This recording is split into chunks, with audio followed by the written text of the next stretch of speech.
Earth. I'm your host, Emily Cristobal, and today we are diving into the Pacific Ocean, where scientists are studying areas deep underwater that have never before been explored. To learn more about this, we are joined by Brian Kennedy. He is one of the lead scientists in this project made possible through NOAA's Ocean Exploration Cooperative Institute. He and the team use special equipment and technology to survey areas around the Pacific Remote Islands Marine National Monument, located southwest of the Hawaiian Islands. Thank you so much for joining us. So, Brian, I'm sure this was a very unique and eye-opening experience. Can you explain to us what exactly was the purpose of this expedition? The expedition we just got back from down to the waters around Palmyra and Kingman Reef was really baseline characterization, true exploration, going places where we've never been before and seeing what the life and the geology is there like. Really very similar to kind of what Lewis and Clark did in the 1800s after the Louisiana Purchase, is going to the unknown parts of America and seeing what's there and making a map. As a lead scientist, what exactly was your role in this program, and what objectives did you have? So I was the co-science lead for biology.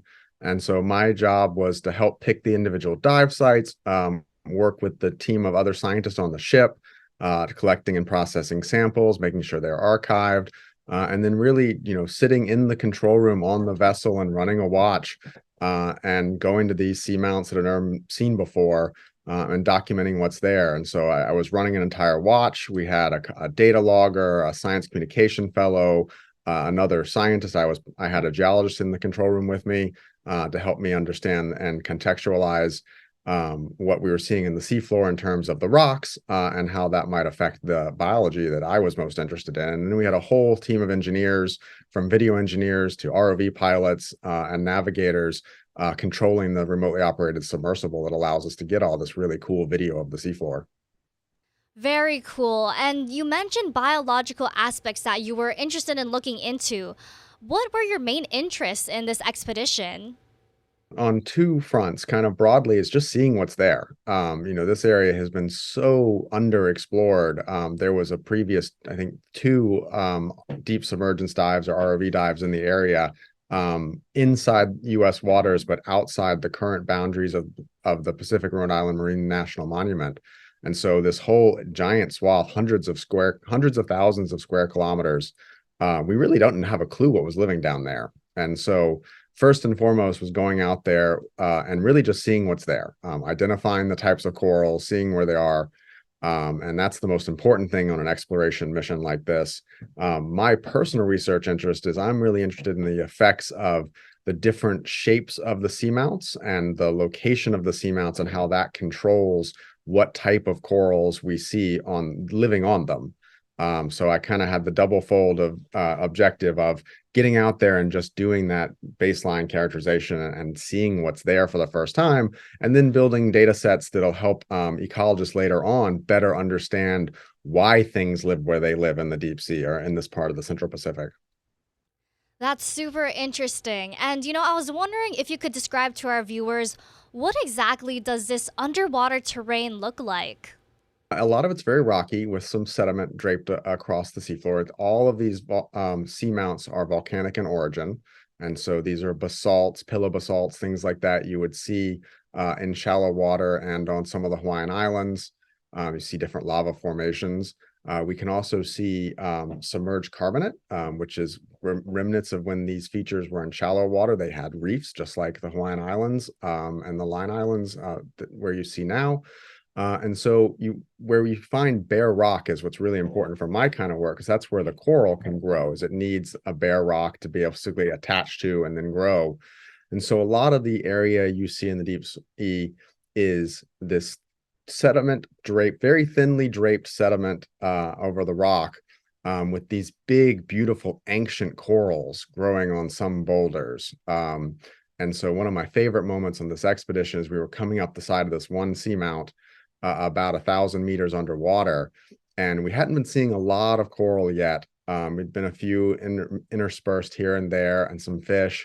And then we come up on this one boulder, and suddenly there was just this explosion of life, multiple colors, big red corals and white corals and some yellow corals, all pretty tightly packed. And 2, 3 meters, you're like 6 to 9 feet tall. These things are many hundreds, if not thousands of years old. And you just get this explosion of life on this one particular summit of this seamount. And that's one of the things that fascinates me as a scientist is why that one summit had such an explosion of life, whereas the rest of the sides of this feature had a lot thinner, were a lot thinner in terms of the number of corals we were seeing. And so those kind of moments are really special for me when you see these high density and high diversity communities. This one specific instance was actually the first high density coral community documented in deep water outside the monument, but in US waters around Palmyra. And so it was a really nifty discovery to see a community like this in an area they've never been documented before. That's super awesome. I can only imagine what that looks like. And you mentioned you were seeing coral super abundant in some areas and others not so much. I know you're still doing research and I'm sure you're looking through that data that you collected, but do you have any hypotheses as to why that is? I think primarily it's going to be very much a result of current and how the current flows over these areas. And so as we think about, good management of these areas, current can blow sediments and very small particulate matter in the water very long distances. And so understanding the flow in the seafloor and how that affects coral is really important for the biology alone, but it's also really important as we think about other uses for the deep sea and shallow water, ocean uses that can affect the deep sea, and how these currents can blow sediments and pollutants potentially around. So as we think about deep sea mining or in these areas, the plumes of sediment that's going to be kicked up by those kind of activities can go really long distances and probably can have really dramatic effects on the communities of organisms we find down here. And so that's another outgrowth of the work we're doing here, is by understanding the distribution and the density in which we find these organisms and helping to understand what controls that. It'll help us make better decisions about where to protect things and where we can safely utilize some deep sea ecosystems or not, depending on kind of what the policy ends up being. Absolutely. And in this area, you can find some of the most pristine water in the world. What other threats does this area face? Yeah, so there's a real host of threats. Number one being just climate change. Even in the deep sea, miles underwater, there are the effects of climate change. It's getting warmer. It's getting more acidic. We're seeing those impacts start showing up in the deep sea. There's derelict fishing gear and there's litter out there. We're finding microplastics still in the deep sea. There's deep sea mining potentials. This area in particular is right in the area or right next to the area. The exact boundaries are kind of still gray, of something called the prime crust zone. So this is an area where the ferromanganese crust on the sides of the seafloor are thick enough and have potentially commercially valuable minerals and stuff that in high enough concentrations they could be economically viable to extract. And so this area right around Palmyra and Kingman is particularly interesting because it's right on kind of this eastern edge of the prime crust zone, where we could see commercial crust extraction occurring at some point in the future. Yeah, I'm curious about that crust zone. You mentioned minerals. What types of minerals are found in this area? A whole host of different kind of what we call rare earth elements. There's manganese, there's cobalt, are kind of some of the biggest ones. There's a whole bunch that I'm really bad at pronouncing as well, because you've probably never heard of way down on the periodic table, but that are really important for some of the high tech and really green infrastructure stuff. Batteries, high temperature power generators like are used in wind turbines and stuff all need small amounts of these minerals, but when you start thinking about scaling up to industrial scale processes, it really turns into a lot of tonnage of these minerals, and they're found in a lot of these deep sea crust and manganese nodules that you can find in this area. I see. And even bringing up the impacts of climate change, you said that you're seeing these effects deep down in this underwater area. And you're even seeing microplastics. And it's really wild to comprehend that all these actions that we have up here on land are already affecting these areas and Earth at different levels. I wanted to go back to, that topic of climate change. Can you go more into detail of what those impacts are in the deep sea? Sure. So we're really still figuring that out, honestly. We know so little about the deep sea that we're in that baseline characterization. We're just going out there for the first time and documenting what it is. And in order to assess change, you need a time series, basically.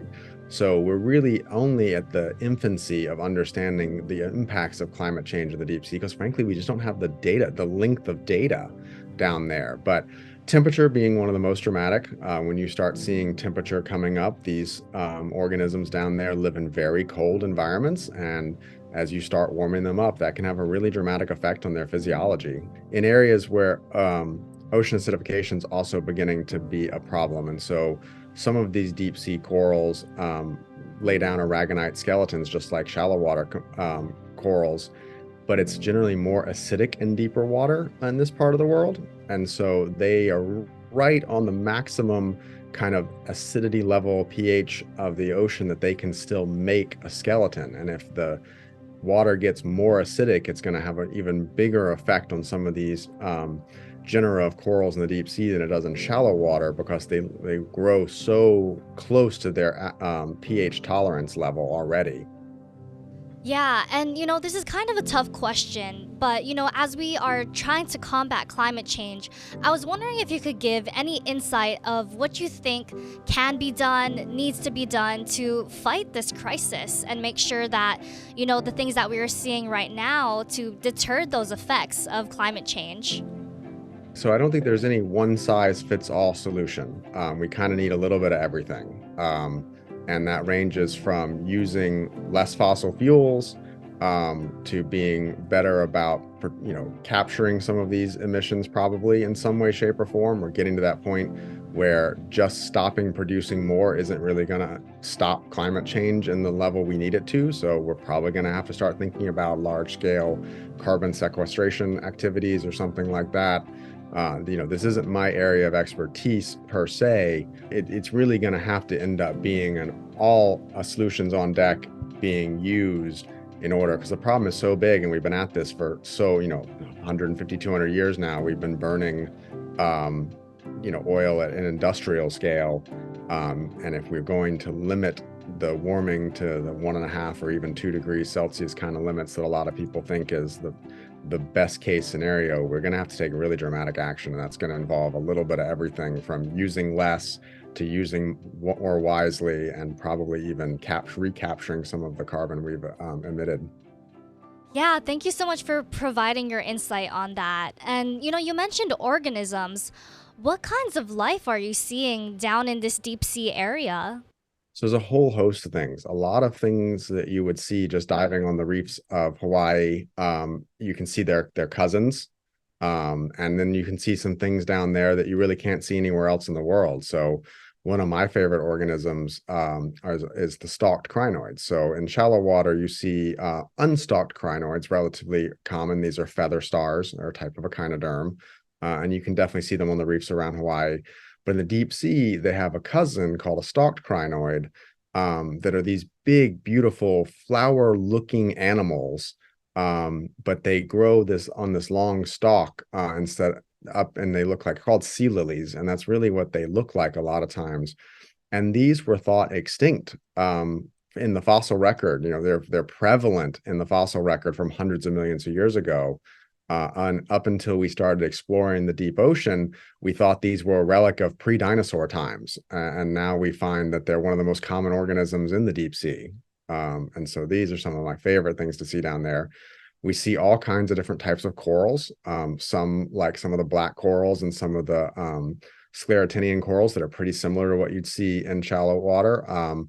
And then you see a lot of octocorals in the deep sea kind of dominate. And these are your fan corals and stuff like that, cousins of those you see in the deep sea.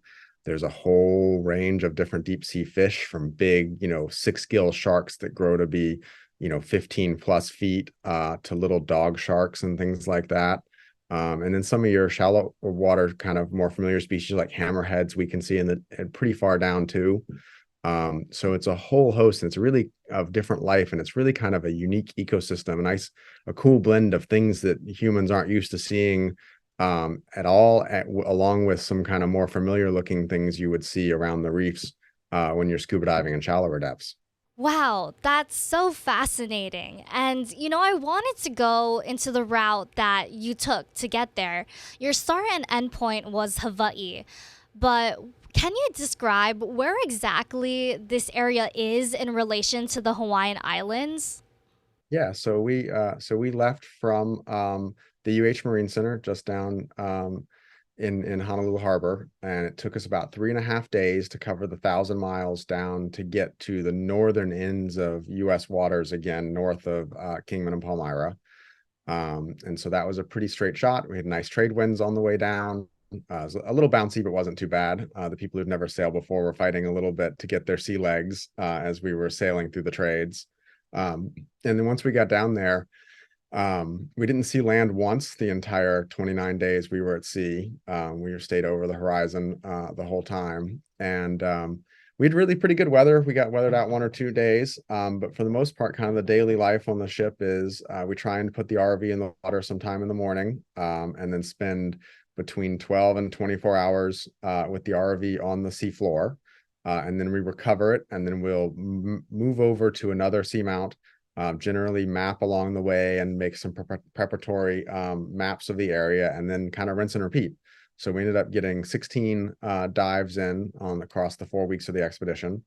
And yeah, and then on the transit back, the trades laid down a little bit, and so we had a nice smooth ride back to Oahu. And speaking of technology, you mentioned the RV. Can you describe to us what it looks like and how exactly it works? We were working with a two-body ROV system, so it's actually two different robots that work together. They're attached to each other, but they're kind of controlled independently. One is Hercules, and that's kind of the primary vehicle we use for the biology. It gets down close to the seafloor, and this is a robot about the size of a mid-size sport utility vehicle SUV. It's 6 or 7 thousand pounds, about almost 10 feet tall, and is just arrayed with lights and sensors, and it's got two robotic arms that allow us to pick up samples and stuff like that. It's got a whole host of different water tanks and baskets for us to bring samples back. We can collect water samples. We've got a suction unit, basically like an underwater vacuum cleaner, that allows us to suck up sediment or potentially small floating organisms. And all of this is remote controlled from the ship. All the signals are passed down via fiber optic cables down to the ROV, along with about 3,000 volts of electricity to power the propellers and everything on it.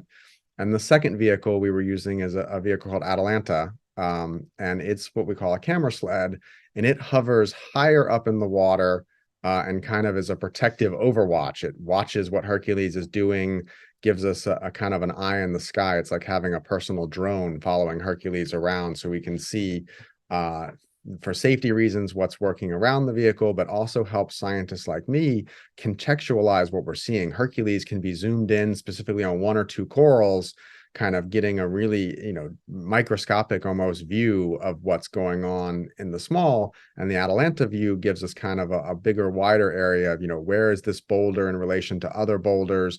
How far does the coral community go? And so it's a really nice kind of mesoscale view of what the area is like, that gives some context to what we're seeing in the zoomed in, looking at one or two individual corals from Hercules. Yeah, and I know a lot of the work that you're doing is focused in the Pacific remote islands, but I was wondering if the research that you're doing can translate to other surrounding island communities. Yeah, certainly. So we were at the very north west tip of the Line Islands, and so we're seeing kind of the geological future of what Christmas and some of the other kind of currently islands that will eventually submerge over geological time scale. I mean, we're still talking about millions of years. but it helps us understand the progression of how these island chains kind of grow and grow, form, and then sink. And so looking further down the hotspot chain helps us understand kind of the geological future of some of the current islands in the Line Islands. And then understanding the patterns of biodiversity, why things live where they live across the Pacific is super helpful when managing them to kind of understand gene flow. And if you affect one thing in one area, are those animals endemic to there and aren't going to be able to be resupplied from elsewhere? So one of the things I'm really interested in is looking at the Phoenix Islands, which is the next big island chain to the west, and how related or dissimilar the Line Islands deep sea communities are from the Phoenix Islands, and then from the Gilbert Islands, which is the next island chain even further west, which kind of makes up the central, specific island groups. We don't really understand how well connected those are. And so if you affect the life in one island chain, how much will that affect the animals that are leaving as far away as 1,000 miles away? But if you cut off larval supplies and things like that, there may be a lot of communication in between these island chains that we really don't know about yet. And so, everything in the ocean is connected. It's all one giant ocean. But within that, there is still a lot of segmentation, smaller groupings, areas where you see different life. It's not a monolith. And so it's a really interesting study system because there are, to our eyes, basically invisible barriers in which these organisms can and can't transit, but they can also, at the same or the flip side of that coin, is they can also transit as larvae thousands of miles. And so one island chain really can affect another island chain in terms of these deep sea communities. That's super interesting. And, just as a normal person who doesn't have the scientific background trying to understand all this, it kind of sounds like how up here on land, how different regions could have different temperatures, different climates. For example, a tropical or warmer climate versus, a colder or wintry climate in other areas. The ocean is kind of similar to that, in which that depending on where you are in the Pacific Ocean, it could have different aspects. So that's super cool to kind of think about that. That's an excellent analogy. And finally, what comes next after this expedition? So next step is first for my type of research is annotating all the videos. So sitting down, we had over 200 hours of bottom time with the vehicle, and so a group of people are going to have to sit down and watch all of that video and take really, really careful notes. We take quick notes on the ship, but we're too busy kind of trying to look and go and to make the operational decisions of what we're going to do next to take a really detailed look at every individual organism, estimate its size, really go through all the reference material, figure out exactly what we've seen, go through the samples we collected. So it'll take probably a couple years to get through and annotate all the video. And so we'll have a really good understanding of every single organism we imaged and documented and where it is. And then we'll couple that with some of the automatic sensor data that we had to get the temperature, the salinity, the dissolved oxygen, things like that, and merge all those data sets where we can start asking the scientific questions of why does coral X live where it does? And then other people, not me, because this isn't really my field of expertise, will start looking at the genetics of, our corals that we found here in Palmyra related to the corals we saw 2 years ago when I was working around Howland and Baker, and how closely related the gene flow is between those different island chains and stuff like that. So from the hard science standpoint of it, we've got several years of analysis and projects and stuff in order to really make heads or tails of the literally tens of terabytes of data we brought back, plus hundreds and hundreds of physical specimens that need to be worked up and looked under at the microscopes. From the more policy standpoint, this area is particularly interesting because it is under consideration as a proposed national marine sanctuary. And so the first public comment on that just closed while we were actually underway on the vessel. But there'll be some very interesting policy decisions coming out of Washington and about how to manage and best manage this area of the ocean. And so that's going to be happening on a little bit of a shorter timeline, probably in the next few years. And so science is slow and policy sometimes is fast. And so there's always the dealing with the disconnect in those two timelines. And so we have to kind of juggle both the scientific timeline of how long it takes to actually process these samples, but also collecting enough data and having it ready enough to be used in an informed fashion for good policymaking, potentially on a tighter timeline. Absolutely. And the work continues to keep protecting this area and see any changes that may come up in the years and years to come. Thank you so much for joining me in on this conversation. I really enjoyed it. Thank you so much for your interest in reporting. Like the science is only as good as if people know about the science and know about what we found. So we really appreciate your interest in the story. For more stories like these, or for more episodes of Repairing Earth, head to hawaiinewsnow.com or listen wherever you get your podcasts. This is your host, Emily Cristobal, and mahalo for listening.